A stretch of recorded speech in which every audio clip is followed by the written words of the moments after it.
Hello বন্ধুরা, কেমন আছো তোমরা সবাই? আশা করছি তোমরা সবাই অনেক ভালো আছো। কুটনীতি ব্লগিং চ্যানেলে তোমাদের সকলকে জানাই স্বাগত। তো আজ আমি চলে এসেছি তোমাদের সাথে একটা নতুন ভিডিও শেয়ার করতে। তো আমার বাড়িতে অনেক দিন ধরে বা অনেক বছর ধরে বলতে পারো একটা পুতুল এরকম করে পড়েই ছিল। তো আজকে ভাবলাম যে এই পুতুলটাকে যদি আমি একটু আলাদা রকম ভাবে সাজাই তাহলে কিরকম হয়। তো প্রথমেই তোমাদেরকে দেখাই এই পুতুলটার অবস্থাটা, পুতুলটার কিরকম কন্ডিশনে আছে। তো পুতুলটা দেখতে পেলে পিঠের দিকটা একটু চৌকো করে কাটা আছে এবং সামনের দিকটা এরকম গোল করে কাটা আছে। তোমরা তখন দেখে ভাববে যে এগুলো কি জিনিস। এটা হচ্ছে তোমার এই পুতুলটা ছিল হচ্ছে ব্যাটারির পুতুল, মানে পুতুলটার মুখে একটা দুধের বোতল ছিল আর এটা হচ্ছে ব্যাটারি। তোমাদেরকে দেখায় একটু, এই দেখতে পাচ্ছ দুটো ব্যাটারি। এই দুটো ব্যাটারি দিয়ে যদি পুতুলটার মুখ থেকে বোতলটা খুলে নিতাম তখনই পুতুলটা ছোট বাচ্চারা যেরকম ভাবে কান্না করে সেভাবে কান্না করতো। আবার বোতলটা যখন পুতুলটার মুখে ঢুকিয়ে দিতাম তখন ও কান্না থামিয়ে নিত।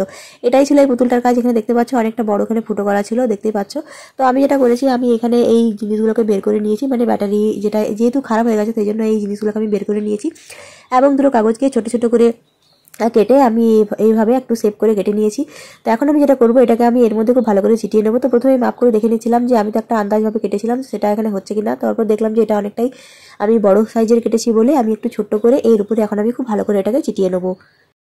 তো এখন আমি তোমাদেরকে দেখাই যে আমি এই গোপাল ঠাকুরের কিভাবে বা পুতুলটার কিভাবে আমি ড্রেসটা তৈরি করবো। এখানে দেখতে পাচ্ছ আমি এখানে নিয়ে নিয়েছি সামান্য পরিমাণে কাপড়ের টুকরো, আর এটা আমি একটা ব্লাউজ তৈরি করেছিলাম, সেই ব্লাউজের কিছুটা পরিমাণ টুকরো কাপড় বেঁচেছিল বলে আজকে ভাবলাম যে এটা দিয়েই আমি একটা ড্রেস তৈরি করে নিই। তো প্রথমে দেখতে পাচ্ছ আমি এখানে কাপড়টাকে খুব ভালো করে কেটে নিয়েছি। এরপর আমি যেটা করব, আঠা লাগিয়ে মানে গ্লু, হট গ্লু এটা এখানে লাগিয়ে এই সাইডটাকে আমি কিছুটা এইভাবে মুড়ে নেবো।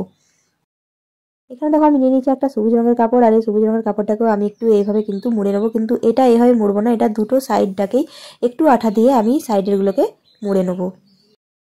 পুতুলটার যেদিকে আমি কাগজটা লাগিয়ে নিয়েছিলাম সেখানে আমি খুব ভালোভাবে এখানে দেখো ক্লে লাগিয়ে নিয়েছি। আর এই ক্লেটা যেহেতু আমি বাড়িতে তৈরি করেছিলাম তো এই জন্য ক্লেটা আমার গোটা হাতে হয়ে গেছে। আর ক্লেটা আমি যে তৈরি করেছি সেটা কিন্তু আমি তৈরি করেছি হচ্ছে ফেলে দেওয়া পাউডার দিয়ে, যাতে আমার কৃষ্ণ ঠাকুরের গা থেকে একটা সুন্দর একটা স্মেল বেরোয়। এরপর দেখো কিছুটা পরিমাণ ক্লে নিয়ে, যেহেতু ক্লের পরিমাণটা আমার কাছে কম ছিল তাই জন্য আমি সামান্য পরিমাণ ক্লে নিয়ে আমি এখন মাথাতে খুব সুন্দর করে দিয়ে নেবো। প্রথমে আমি নিয়ে নেবো সামান্য পরিমাণ আঠা, যাতে আঠাটা দিয়ে এই ক্লেটা ভালো করে ধরে যায়। এখন এই যে দেখতে পাচ্ছ আমি খুব সুন্দরভাবে ক্লেটাকে একটু চেপে চেপে করে দিয়ে নিচ্ছিলাম এখানে। এরপর সামনের দিকের চুলটা তৈরি করার জন্য আমি সামান্য পরিমাণে একটু চুলের মতো করে তারপর এখানে চিটিয়ে নিয়েছিলাম। আমার বাল গোপালের চুল রেডি করা হয়ে গেছে। এরপর আমি যেটা করব, আমি এখানে নিয়ে নিয়েছি ফেব্রিক স্কিন কালার। এরপরে স্কিন কালার দিয়ে মুখটাকে আমি খুব ভালোভাবে রং করে নেবো, যেহেতু মুখের অবস্থা দেখতে পাচ্ছ একদমই খারাপ। আর গায়ের রঙের সাথে মুখের রং যাতে মিল হয় বা ম্যাচ হয় সেই জন্য আমি কিন্তু এখানে স্কিন কালার দিয়ে পুরো মুখটাকে ভালো করে রং করে নেবো। তো রং করা হয়ে গেছে। এরপর আমি যেটা করবো, আমি যে ক্লেগুলো লাগিয়েছিলাম, এই যে দেখো পেটে একটা যে ক্লে লাগিয়েছি আর পিছন থেকে যে ক্লেটা লাগিয়েছিলাম সেই ক্লেগুলোকে আমি এখন স্কিনের কালারের সাথে খুব ভালোভাবে রং করে নেবো। এরপর দেখো আমি এখানে নিয়ে নিয়েছি লাল রঙের ফেব্রিক, আর এই লাল রঙের ফেব্রিক দিয়ে আমি ঠোঁটটাকে খুব ভালোভাবে এঁকে নেবো। এখন আমি হাতে এবং পায়ে আলতা পরিয়ে নেবো, যেহেতু কৃষ্ণ ঠাকুরের হাতে এবং পায়ে আলতা পরানো থাকে সেই জন্য আমি এখন হাতে এবং পায়ে আলতা পরিয়ে নেবো। খুব একটা যে আমি লাল রঙ এখানে একদম করে দেবো যাতে দেখতে খারাপ লাগবে সেরকম টাইপের কিন্তু করবো না, একদম কম পরিমাণে আমি এখানে ফেব্রিক দিয়ে এই হাতগুলোকে এবং পাটাকে সাজিয়ে নেবো।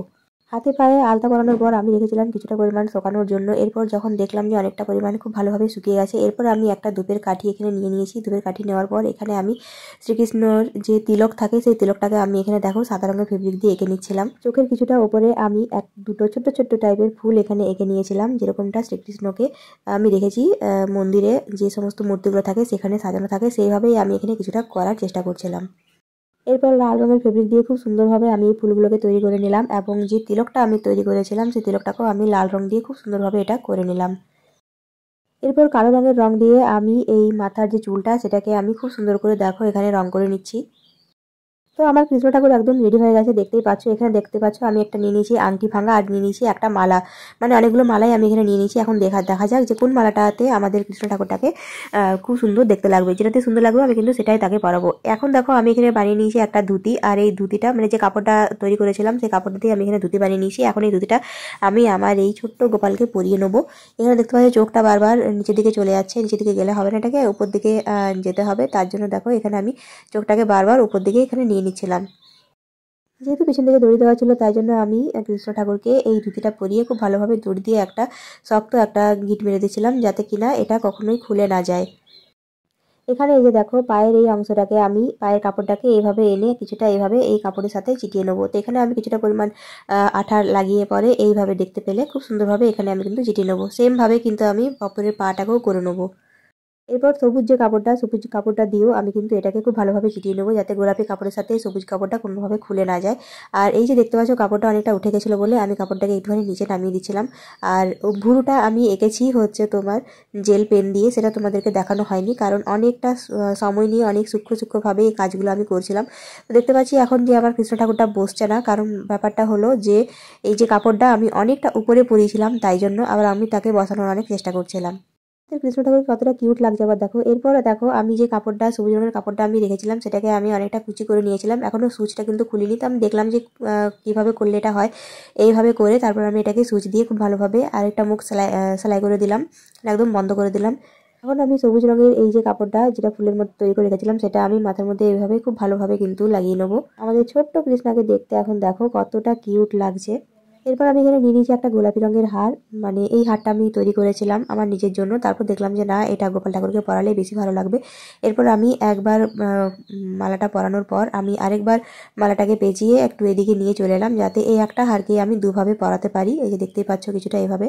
একটা মালা দুইভাবে গড়া থাকলে অতটা দেখতে ভালো লাগছিল না বলে আমি যেটা করেছি, মালাটাকে না ছিঁড়ে আমি মালাটাকে সোজা কানের পাশ দিয়ে, মানে কানের দুই পাশ দিয়ে আমি মালাটাকে কিছুটা উপর দিকে উঠিয়ে নিলাম। এই যে যেরকমটা তোমরা দেখতেই পাচ্ছ, মানে সবুজ রঙের যে আমি মালাটা, মানে সবুজ রঙের যে আমি ব্যান্ড বা হেয়ার ব্যান্ডটা পরিয়েছিলাম কৃষ্ণ ঠাকুরকে, সেইটার উপর দিয়ে আমি মালাটাকে নিয়ে চলে গেলাম। এরপর আমি এই মালাটা নিয়ে দেখছিলাম যে যদি এই লকেটটা এখানে দেওয়া যায় তাহলে কীরকম হয়, কিন্তু ব্যাপার হলো যেহেতু আমার মালাটা ছিঁড়তে ইচ্ছে করছিল না, তাই আমি দেখলাম যে আমি আংটিটা যেটা রেখেছিলাম সেই আংটিটাকে এখানে চিটিয়ে দিলে কীরকম হয়, কারণ আংটিটা কিন্তু ময়ূরের মতো ছিল। আর তোমরা সবাই জানো যে ময়ূরের পালক কিন্তু কৃষ্ণ ঠাকুরের মাথার উপরে থাকে। তো আমি দেখলাম যে এটা দিলে হয়তো আমার ময়ূর পালক দেওয়ার দরকার হবে না, তাই জন্য আমি ময়ূরটাকে এখন এর মধ্যে খুব ভালোভাবে আঠা দিয়ে লাগিয়ে নিলাম।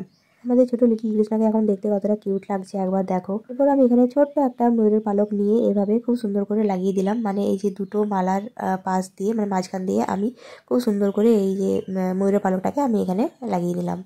এরপর আমার কাছে ছিল কিছুটা পরিমাণ লেস, আর এই লেসটাকে দিয়ে আমি হাতে প্রথমে মাপ করে দেখে নিলাম যে লেসটাকে যদি আমি এভাবে চুড়ির মতো করে তৈরি করে নিই তাহলে কীরকম হয়।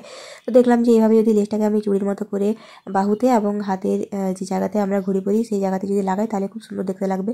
সেই অনুযায়ী আমি কিন্তু এই লেসটাকে খুব সুন্দর করে চুড়ির মতো শেপ দিয়ে এখানে লাগিয়ে নিলাম। তো এখন এই যে দেখো আমার কৃষ্ণ ঠাকুরের ফাইনাল লুক এই যে হলো, এই যে এটা তো কতটা কিউট লাগছে দেখো আমাদের এই ছোট্ট কৃষ্ণকে বা বালগোপালকে। এই যে দেখো তোমাদেরকে দেখায় বালগোপালের ফাইনাল লুকটা।